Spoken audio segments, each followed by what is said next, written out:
Episode 1-এ আমরা দেখেছিলাম player 456 সেই সেলসম্যানকে মেরে দেয় এবং পুলিশ অফিসার খুঁজতে খুঁজতে তার বাসায় পৌঁছে যায়। পুলিশ অফিসার রুমের ভিতরে যায় এবং দেখে প্লেয়ার 456 একজন সাথী খাটের উপর বাঁধা আছে। সে প্লেয়ার 456 সাথীকে ছাড়িয়ে দেয়। অন্যদিকে প্লেয়ার 456 সেলসম্যানের পকেটে হাত দিয়ে একটি কার্ড পায়। ঠিক সেই মুহূর্তে পুলিশ অফিসার রুমের মধ্যে ঢুকে পড়ে এবং তাকে বন্দুক ধরে বলে যে হাত উঁচু করো। এরই মাঝে প্লেয়ার 456 সাথী চলে আসে এবং পুলিশ অফিসারের মাথায় বাড়ি মেরে অজ্ঞান করে দেয়। এরপর প্লেয়ার 456 যখন কার্ডটি ওপেন করে দেখে একটি ক্লাবের নাম এবং একটি ডেট দিয়ে আছে কার্ডটিতে।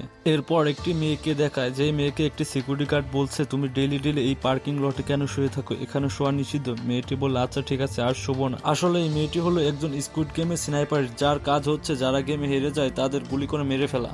এর কিছুক্ষণ পর সেই পুলিশ অফিসারের জ্ঞান ফেরে এবং পুলিশ অফিসারকে তারা বুঝিয়ে বলে যে তারা বেআইনি কিছু করছে না, তারা এমন কিছু মানুষদের খুঁজছে যারা গেমের নামে মানুষকে মেরে ফেলে। তখন সেই পুলিশ অফিসার বলে আমিও তাদেরকে খুঁজছি। প্লেয়ার 456 জিজ্ঞেস করে আমি তোমাকে কিভাবে বিশ্বাস করব। তখন পুলিশ অফিসার বলে মনে করে দেখো, প্রথম গেমে আমি তোমাকে জিজ্ঞেস করেছিলাম একজনের নাম, তুমি আমাকে বলেছিলে না চিনি না। তারপর তারা তিনজন এক হয়ে যায় এবং তারা সংকল্প নেয় সবাই স্কুইড গেমে সেই লোকদের খুঁজবে, কিন্তু এত বড় নেটওয়ার্ককে হারানোর জন্য আরো অনেক লোকের প্রয়োজন। তারপর তারা তিনজন মিলে একটি বড় টিম গঠন করে ফেলে। সেই স্নাইপার মেয়েটা একটি ফেস্টিভ্যালে জব করে, ছোট ছেলে মেয়েদের খুশি করাই হচ্ছে তার কাজ। তখন সেখানে সে একটি মেয়েকে দেখতে পারে, যে মেয়েটি অনেক পিচ্ছি কিন্তু তার শরীরে ক্যান্সার রয়েছে, তার চিকিৎসার জন্য তার বাবার কাছে টাকা নেই। পরের দিন যখন সে পার্কিং এ ঘুমায় তখন তার কাছে স্কুইড গেমের একটি কার্ড আসে এবং সে বুঝতে পারে যে আবার নতুন করে গেম শুরু হবে, তাকে যেতে হবে। অন্যদিকে প্লেয়ার 456 স্কুইড গেমের লোকদের খোঁজার জন্য প্ল্যান করতে থাকে এবং তার দাঁতের মতো একটি জিপিএস চিপস বসিয়ে ফেলে। মেয়েটি নতুন গেমের স্নাইপার হিসেবে জয়েন করার জন্য সেই স্কুইড গেমের কার্ডে রাখা ফোন নম্বরে ফোন দেয় এবং যোগাযোগ করে লোকেশনটা শুনে নেয়। পরের দিন থাকে ফেস্টিভ্যাল, সেই কার্ডের ডেট এবং ক্লাব অনুযায়ী প্লেয়ার 456 লোকজন সেই ক্লাবের সামনে যায়। আজকের ফেস্টিভ্যালে সবাই মাস্ক পরবে দেখে স্কুইড গেমের লোকজন এই দিনটি বেছে নেয়। প্লেয়ার 456রা প্ল্যান করে দুই টিমে বিভক্ত হয়।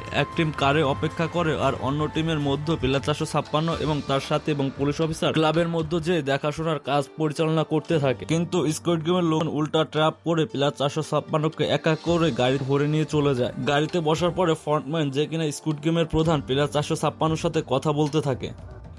অন্যদিকে পুলিশ অফিসার প্লেয়ার 456কে ফলো করতে থাকে, তার গাড়িকে আটকে ফ্রন্টম্যানকে ধরার জন্য তারা ট্র্যাপ করতে থাকে। কিন্তু দুর্ভাগ্যবশত ফ্রন্টম্যান উল্টা ট্র্যাপ করে তাদের গাড়ি চাকা পালসার করে দেয়, যার ফলে আর ফ্রন্টম্যানকে ট্র্যাপ করতে পারে না। তখন প্লেয়ার 456 রাগ করে ফ্রন্টম্যানকে যখন গুলি মারতে চায়, বুলেট প্রুফ গ্লাসের কারণে ফ্রন্টম্যানকে গুলি লাগাতে পারে না। এরপর তিনি বাধ্য হয়ে একটি সিদ্ধান্ত নেন, তিনি বলেন আমাকে আবার গেমে নিয়ে চলো, আমি আবার গেম খেলতে চাই। এরপর ফ্রন্টম্যান প্লেয়ার 456কে অজ্ঞান করে গেমে নিয়ে যাওয়ার সিদ্ধান্ত নেয়, কিন্তু গেমে যাওয়া আসলে এটি প্লেয়ার 456-র একটি প্ল্যানের অংশ ছিল, যেটা ছিল তাদের প্ল্যান বি। পরবর্তী এপিসোড দেখার জন্য চ্যানেলটি সাবস্ক্রাইব করে ভিডিওটি লাইক করে কমেন্ট বক্সে এপিসোড 3 লিখে ভোট করুন।